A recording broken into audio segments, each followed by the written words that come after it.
Now, the Prime Minister saying in the Parliament he's not going to commit to a 45% target by 2030, so that's clear. He says it's not linear, the trajectory to net zero. Do you agree with him on that, that some of the technologies that get to net zero need a long lead time, basically? Well, I think, Kieran, the more important point is that Scott Morrison doesn't agree with himself, because last year he said it was linear. He said if you're committed to net zero by 2050, you're by definition committed to 43% by 2030.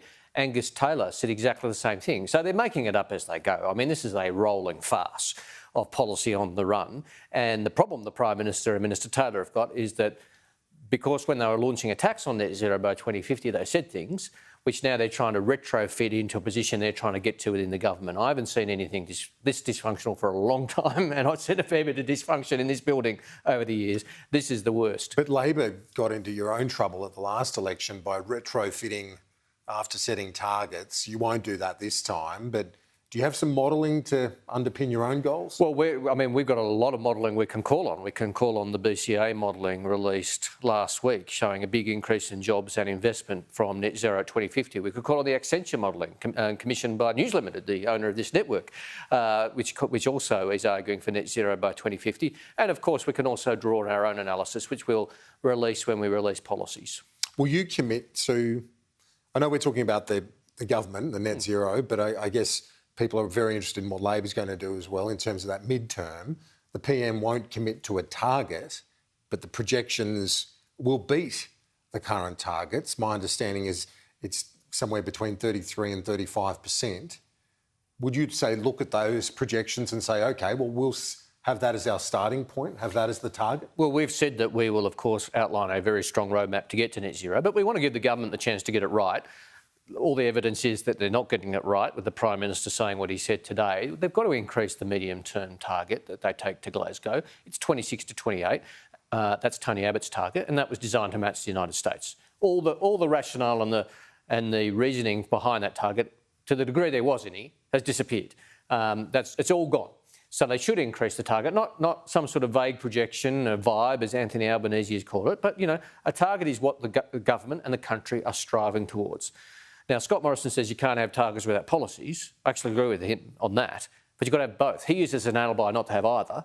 I say that means you actually got to have both. You've got to have the destination, what you're working towards, the ambition that you're reaching, hence the targets, both in the longer term, 2050 and the medium term, but also have the policies underpinned. Anthony Albanese also said to my colleague Andrew Clennell that he won't play at every sucker ball. Is the risk for Labor here that you play at this sucker ball, you go too hard on that midterm, and then they whack you over the head again with it for being irresponsible? The one thing that they will unite on is a dishonest scare campaign. I'll give you that, Kieran. That is the one thing that these guys can unite on.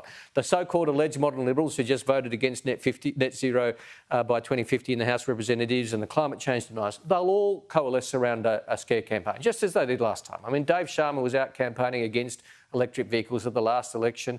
Tim Wilson's called for us to leave the Kyoto Protocol. These guys will unite around that. But our policy will be based on the evidence, both scientific, about what we need to do to meet our Paris commitments entered into this by this government to hold global warming to preferably 1.5 degrees, but also very strong and rigorous economic analysis. The Liberals will do their worst on a scare campaign. We know that, but we'll be putting good policy, well argued, before the Australian people. Are you open to nuclear as part of that? No, the economics don't stack up of nuclear for Australia, not at all. It's the most expensive form of energy. We've got more renewable energy in Australia than any other country, in effect. We have more petajoules of nuclear solar. Nuclear is stable in terms of its Well, it's also supply. one of the factors for the European crisis at the moment. The National Party likes to blame renewables for the energy crisis in Europe. When you actually look at the detail, a lot of it is also relating to the unreliability both of gas and nuclear in the British context. But no, the economics don't stack up of nuclear for Australia, open and shut. Matt Canavan said on this channel earlier this afternoon, he asked what projects have not been funded because we haven't signed up to net zero. He's saying, are we jumping at shadows? I mean, Matt Canavan, who is a member of this government, I saw him on television earlier saying, I haven't seen the government's plan. Mate, you're a member of the government.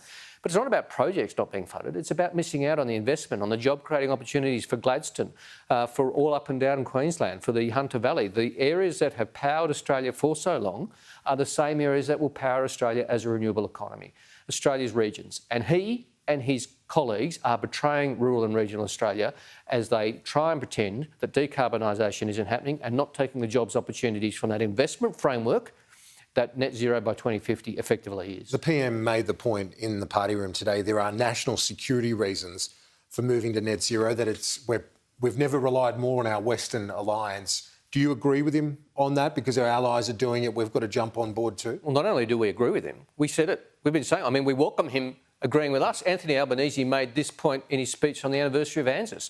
This is a real national security issue. It confirms that acting on climate change is in our country's interest. There's economic interest to act. There's national security interest to act. The Australian Security Leaders Climate Group has called the region we live in a disaster alley. This is a group led by the former Chief of the Defence Force, Admiral Chris Barry, who've outlined the national security risks. They call it the largest national security threat to Australia, climate change. It's about time the government actually did something on this big national security threat. Mr. Bowen, I appreciate your time. Always a pleasure, KG. Talk to you soon.